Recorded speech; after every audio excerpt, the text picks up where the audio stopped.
Hello, this is Father Son Galaxy. I am Kerwin, and this is Keith. Hello, everyone. All right, we are catching up. This is our spoiler review of Maul Shadow Lord. As of this recording, we've already had 4 episodes drop, so we're going to talk about all 4. We're not going to go beat by beat, but everything that we're going to discuss is going to include what we saw in the first 4 episodes.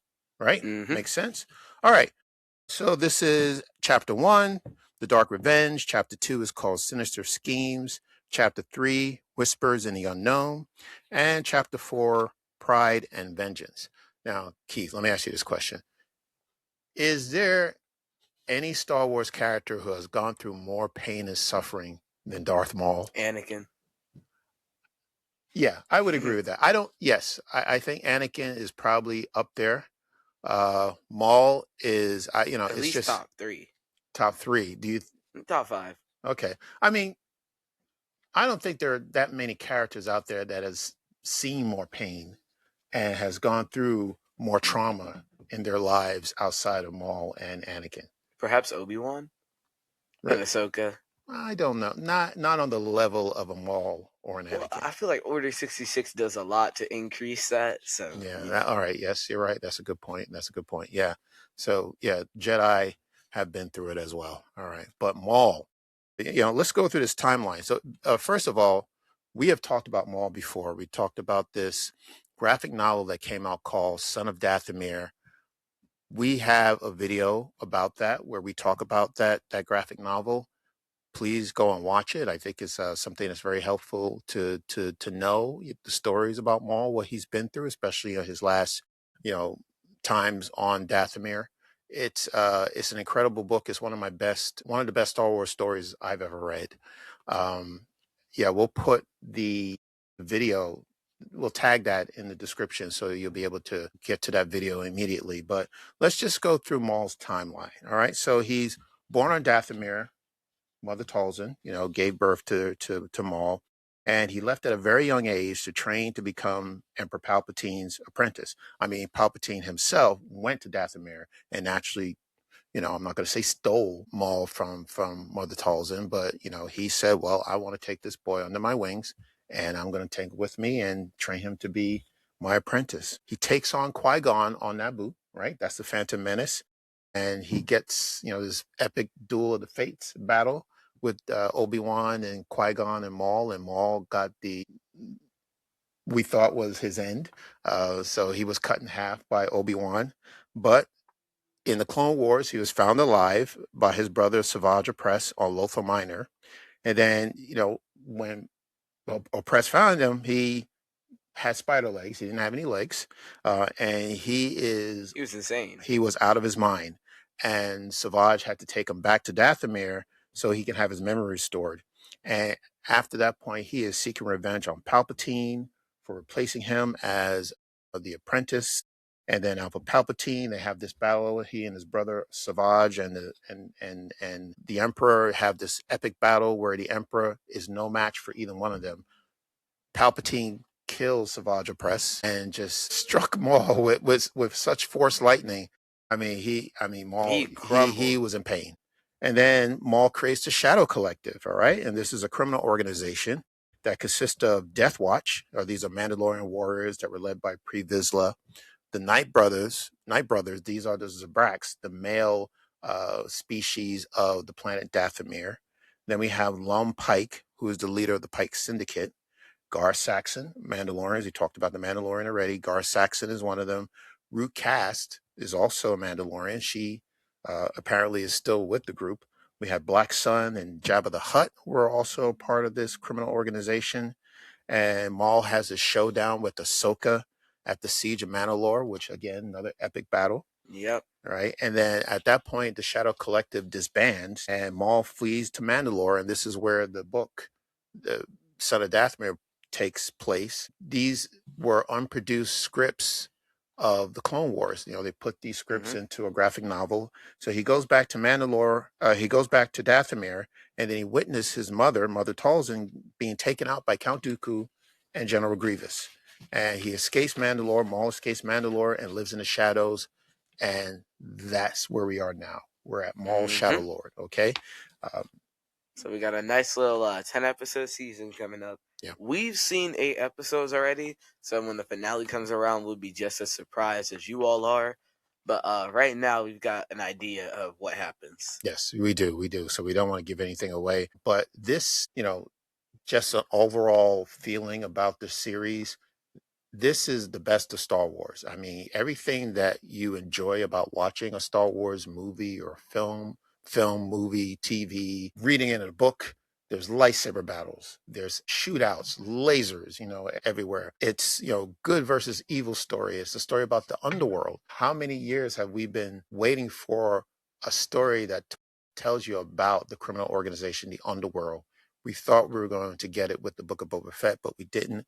But here it is. This is the one. And it's a cat and mouse type sequence where you have the local police are trying to go after Maul. And, He just keeps getting away. Yeah, he keeps getting away. It's the fugitive, and, Maul is on the run and the law enforcement is trying to catch up with him and can't seem to track him down. And, he always escapes. All right. The story takes place on this planet Janix. It's considered a mid-rim metropolis. It's beautiful. The animation has never been better. It's a beautiful landscape. It reminds you of Blade Runner. If you've seen that film, Janix has a reputation of criminal activity. What I also want to mention to you, there is a comic book that is actually ongoing right now. 2 issues. There are 5 issues altogether. 2 of the 5 have already dropped, and it's the prelude. It's what takes place before Maul Shadow Lord. Yeah, it's a little tie-in comic. Yeah. And what we know about Janix is it is rampant of criminal organizations. It's not just one, it's many, multiple crime bosses. 2 of them we'll see in this series. But Janix police is really way over their heads. They're trying to keep this low, so that no one else outside of Janix knows what's going on. But, the police force is trying very, very hard to fight crime, and they're losing. Big time. They're losing. So Maul is returning to seek revenge on some of his allies, the ones who are part of Crimson Dawn. The one who were part of the Shadow Collective. And according to Maul, the Pikes, Crimson Dawn, Ludo Vario, all profited from his misfortunes, and they will all pay, starting with Nicodemus. And Nicodemus is a brand new character, as far as I know. He is a crime boss. He is actually featured in the comic book. He is running wild. He's got a lot of things going on, a lot of illegal activities taking place. As a crime boss does. Right, yeah, that's right. It's terrible. So of course, what's left of the Shadow Collective, we still have Rootcast. She is still there, and some of the Night Brothers are there, and other Mandalorians. We don't know them by name. I mean, most of the time they're just wearing their helmets, so we have no idea who they are. But it's not as big. Shadow Collective is not as big as it once was, but he still has some. He still got some force behind him. Yeah, he's got some people behind him. All right. So the criminals, Nicodemus, I already mentioned Nicodemus. His credits have been stolen by Maul. And he and his droid, his security droid, was actually kidnapped as well. And Nicodemus is blaming it on his rival, Vario. All right. Now, Vario is actually forced to work with Maul. He devises a plan to take out Demas, which he succeeds. So there's this scene where the 2 of them, Demas and Vario, are sitting at the table and they're having a meal. And Vario is trying to explain to him, I had nothing to do with stealing your credits. I don't know who's a part of this. Why would I want to take any money from you? I think it's best if we work together, or we just stay out of each other's business. And then they bring out this tray, and then they open the tray, and it's the head of the security droid that went missing. And then there's this battle, shootout happens, and Vario actually takes out Demas. So Demas is gone. And he did it with a cheap shot because he left his suit or something, and then Demas shot that thinking that Vario was in it, and then he turns around and shoots him in the back, and he's like, got him. Yeah, right. Yeah, very sinister. And by the way, Vario, this suit that he wears, it's like, I don't know, 6 foot it makes him look 6 foot tall, but he's probably 3'2". I don't know. The He's a very actual tiny guy is guy. like pint size. Yeah, he's pretty small, and that's him showing how powerful he can be. Even though he's not very tall, he has this suit that he can wear that makes him look menacing. He's not very imposing. No, he's not. If you get him out of that suit, if you get him out of that suit, he just looks like, okay, well, this, you know, hey, run along, little fella. And Marg Krim, okay, is one of the members of the Pike. I think she is the leader of the Pikes. Maul targets the Pikes next, and this is a very cool moment where Krim is tricked actually. So she thinks that Vario's in on it. Vario is bringing Maul to her because he captured Maul, but it actually turns out to be a Zabrak, right? And then the real Maul Yep. comes out and, Does what he does best. right. It starts carving people up. Correct, right. And she got the half off deal, as you would say. Like Captain Carter before her. Right. And Maul, so the same thing that happened to Maul. Oh, yeah, that's right. I forgot about that. Yeah. So Maul wants revenge on everyone who betrayed him. And after he takes out Krim, he assigns one of the guards who works for Krim as the new leader of the Pike Syndicate. But of course, this person is working for Maul. Mm-hmm. All right. Let's talk about the law. All right. Another new character, Brander Lawson, voiced by Academy Award nominee Wagner Moura. He is the captain of the Tactical Police Force. I did mention that he is also a character in Shadow Lord, the comic book. Like I said, he just has no handle on this crime that's going on. It is just spreading throughout Janix. And in the comic books, actually, he is under investigation with internal affairs because the crime is so rampant that corruption is actually going on within his police force. He can't trust anybody.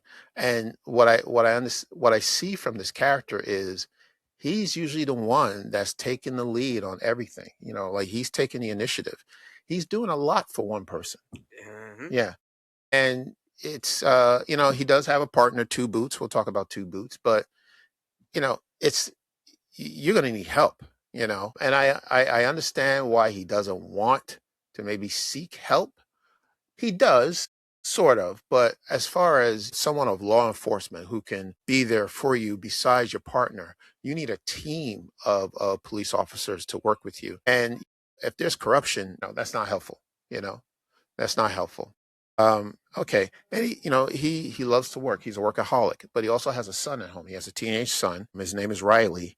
Riley wants his dad to spend more time with him, but Brander is, he just doesn't have the time. And there is a scene where Brander meets his son at a stadium, a sports stadium. That's interesting. Now, the name of the sport, well, in the first issue, #1 of the comic book, Maul Shadow Lord, it is called Shockball. But then they changed the name to Bodekin in issue #2. So I don't know. Shockball was better. I don't know what they're going for with the second name. Yeah, well, I think Bodekin is actually better because Bodekin doesn't sound like anything that we would be aware of. It sounds like something out of Star Wars.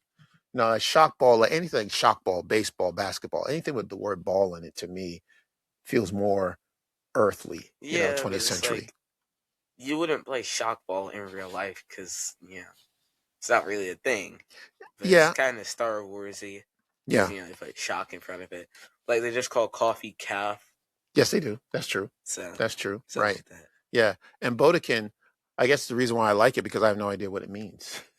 Good question. And so there's this scene where Brander goes to visit his son playing Bodekin, and it looks like lacrosse. I mean, he's got the helmet on, he's got the stick, but we don't see the game played. I would have liked to have known how this game is played. It would have been cool to see, I guess. Well, maybe it's not in the budget, but anyway.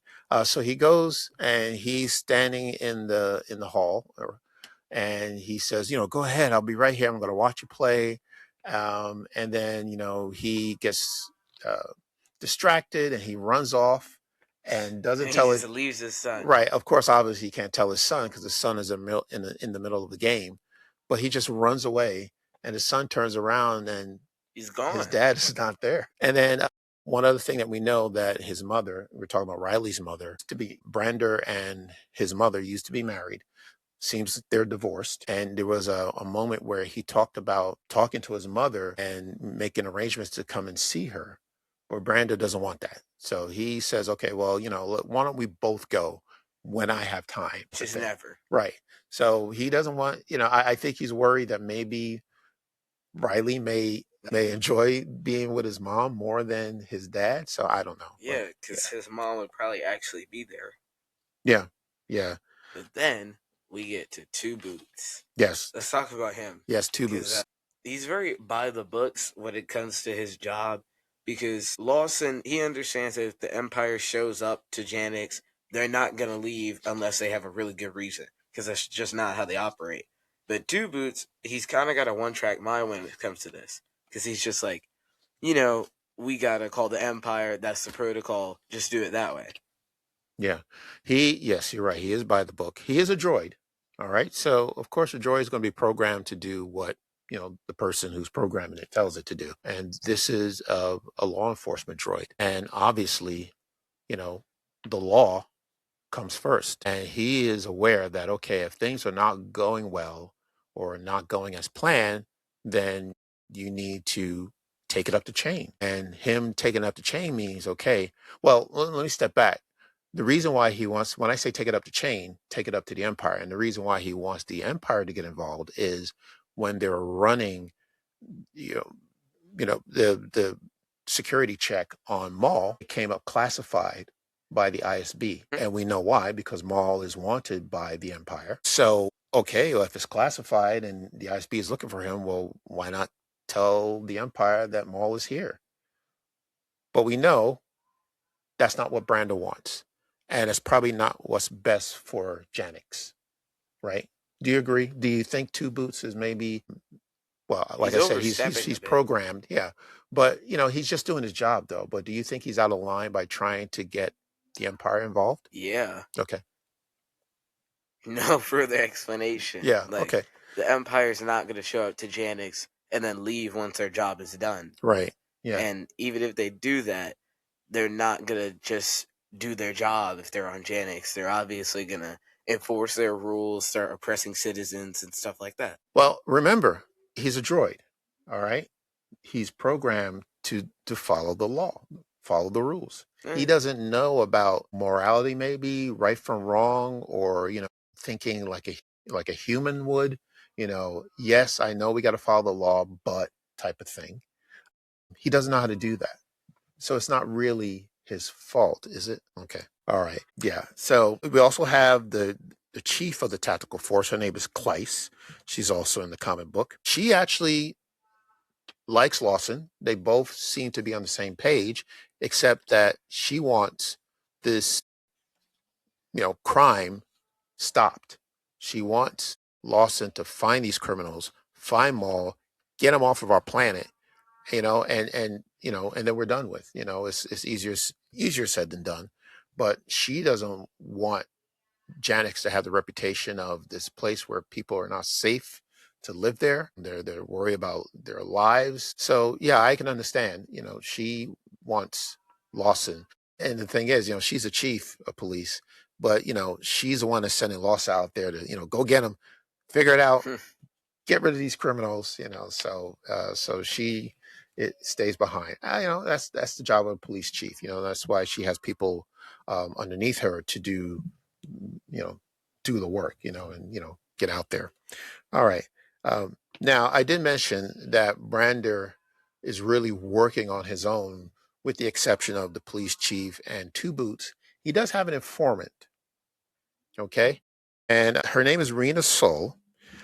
Apparently, she and Lawson might have had a past relationship. They brought up he brought up the double cross that took place on Catalor. I'm guessing that's a planet. And he asked her for information. Like, what do you know about Darth Maul and the Shadow Collective? And she tells him what she knows. Like, she said flat out, I don't want to know Maul. I don't want to be a part of what Maul is. He's dangerous. He does have a criminal organization. The Shadow Collective is no one to play with. So that's that, you know? that's it for now. Serena Soul is voiced by Pamela Adlon. Now, Pamela Adlon is, she's been around for a very long time, very good actress, and she is also the mother of Gideon Adlon, who voices the character that we're going to talk about now, Devin Azara. All right, so mother and daughter in the same series, pretty cool. All right, let's move on to the Jedi. I did mention that there are lightsaber battles in here, so you can't have a lightsaber battle without a Jedi, right? Correct. All right, so Devin Azara, Gideon Adlon, she's a Twi'lek, and she has a master, Iko Dio Daki. I hope I pronounced that right. Voiced by Dennis Haysbert. Dennis Haysbert, veteran actor. I know you probably don't know this actor. He's a legend. He goes back to, there's a series called 24 that came out. He played the president of the United States. This was back in the early 2000s. So probably around the time that President Obama was president. So he was the president in that series. And he's also the spokesperson for Allstate. Are you in good hands? Oh, that's him? That's Dennis Haysbert. Yeah. Oh, I see. Yeah, if you put the two voices together, that's him. So he has an incredible voice. So he plays Master Daki, and he gives off these Gandalf vibes.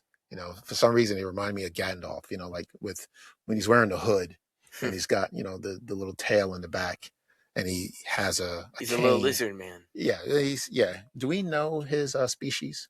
Little lizard man. Okay, very good, Keith. Thank you.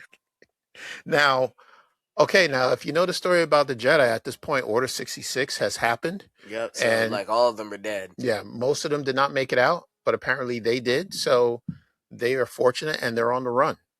Okay. So they're hiding out. I don't know why they chose. I don't know why they chose Janix, but that's where they are. And they're trying, not to be seen. But there's the moment when we first meet them. Daki is hungry, and they pass by a fruit cart.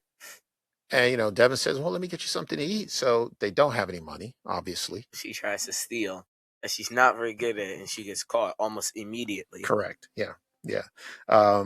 So she gets taken in by the Janix police. And when she is detained at the station, that's when she runs into Maul, because Maul is actually doing a little prison break. Yeah, I think Maul is sensing the Force from someone else. And I think that's the reason why he was interested in going into the police precinct and finding her, along with I think Vario was also there trying to break him out. Yeah, that was priority one. Yeah. But the Force sensitivity thing, that's pretty interesting. I think. Well, you're right. I don't know if he sensed her when he was already at the precinct, or he knew that she was there before he raided the precinct. But I do recall that when he passed by her cell, he stopped. He stopped and he turned around and he looked right at her, and she looked at him and she said, Maul. Now that's interesting because she knows Maul, but Maul does not know her. You never know. Yeah. It might have just been because Obi-Wan was having a laugh about how he cut off a guy's legs. Maybe that's how she heard about him. She might have heard stories about Maul, right? Exactly.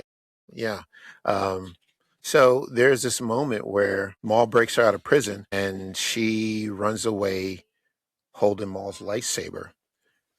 And then Maul catches up with her, and he allows Devin to use his lightsaber to see, testing her skills. So let's go back. I mean, Maul is, and I think it goes back to him losing his position as an apprentice.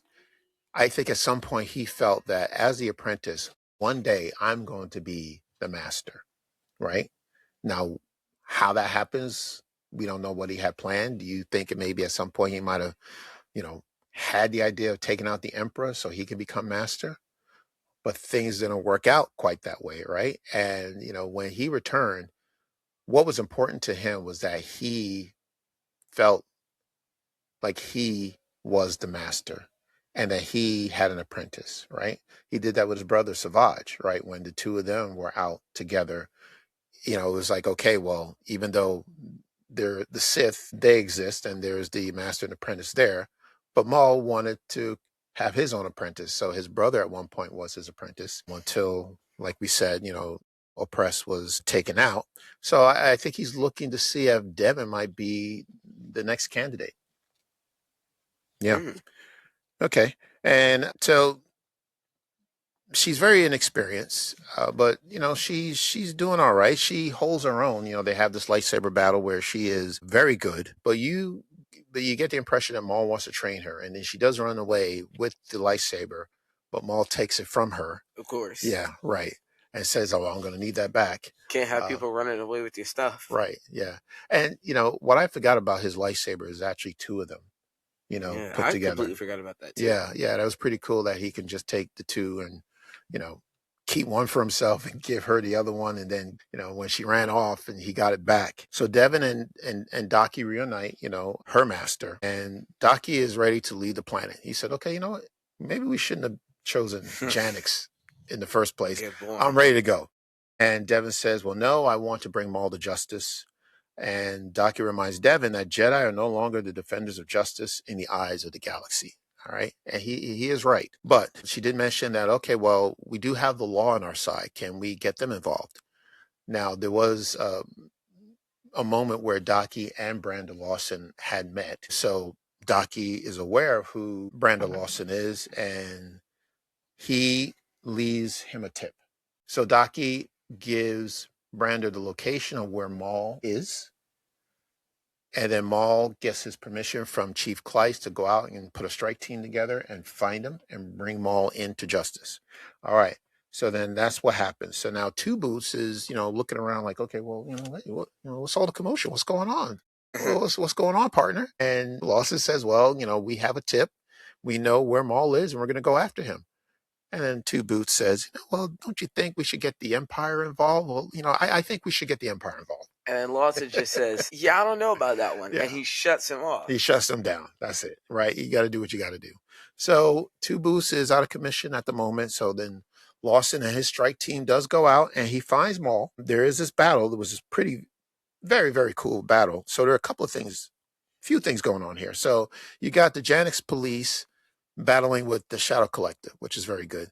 But then you also have this battle of the lightsabers with Maul, Daki, and Devin, which is actually cool. And then one thing I wanted to mention to you, did you ever recall a time where, when Devin and Maul were actually fighting each other, two red lightsabers going at it?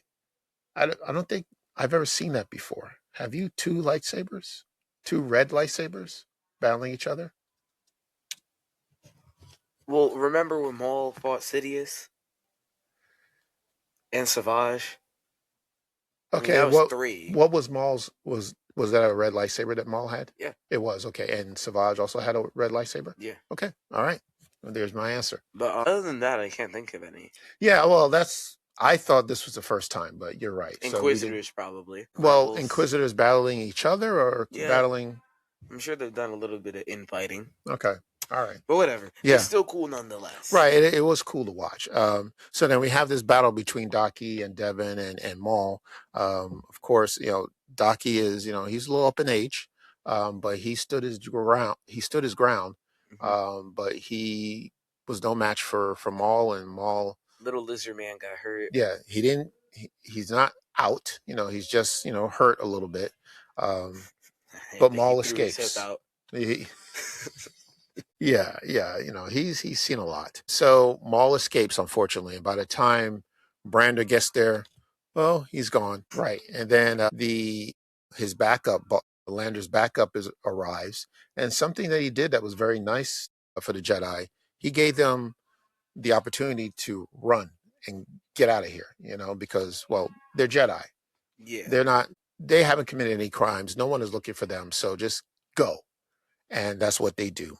And then Brandon returns to the precinct, and then Two Boots is powered back on, and Brandon says to Two Boots, I'm sorry that I had to shut you down, pal. Yeah, Two Boots is like, I'm sorry too. I hope you forgive me. I hope you can forgive me. Yeah. And then the Empire shows up. Then the Empire. Roll credits. Yeah, right, exactly. And you knew it was inevitable. There's no way that the Empire was not going to get involved, especially if it has something to do with Maul. So that's where we are, so the Empire is here. Yep. Okay. It's All gonna right. get wild. Right. It's going to get wild. Okay. All right. So we got four more episodes that we've seen, and then 2 more. So there's 10 altogether. So 3 more weeks. Yeah. 3 more weeks with the finale on May the 4th. So we're looking forward to it. So that is our review. So what I want to do is, before we close, I want to talk about a new podcast. All right. It's called Star Wars OGs. All right. Created by my friend Chris Ryans of Baraxium. It is featuring Generation X. Now, if been born during that time, you know what Generation X is. We were here when the first trilogy came around. So we were already here. Some of us were maybe just being born, some of us are already here. But when the original Star Wars was released in 1977, some of us was fortunate enough to actually see it for the first time. So we just, we sit and talk and reminisce about, how things were back then and what do we think of Star Wars today. Now, even though, the people featured on the podcast are of a certain age, that doesn't mean it's not for everybody. Anybody of any age can watch Star Wars OG, especially if you're someone who was not around during the original trilogy and you just curious about, okay, well, what was life like back then, like what was going on. What was it like? Yeah, what was it like? Yeah, right. Yeah, what was it like? So all right, Star Wars OGs. All right, so there are videos out there now. You can find them on YouTube. So we will put the link to the podcast in the description of the show. We hope you check it out. Okay. All right, Keith, where can people find us? You can find us on Facebook, Twitter, and Instagram. Our website is farthersongalaxy.com. Please check out our merch store, farthersongalaxy.mysprintshop.com, and our Patreon page, patreon.com/farthersongalaxy. All right. Thank you, everyone. That is a spoiler review of the first 4 episodes of Maul Shadow Lord. Until next time, take care. And we will see you again.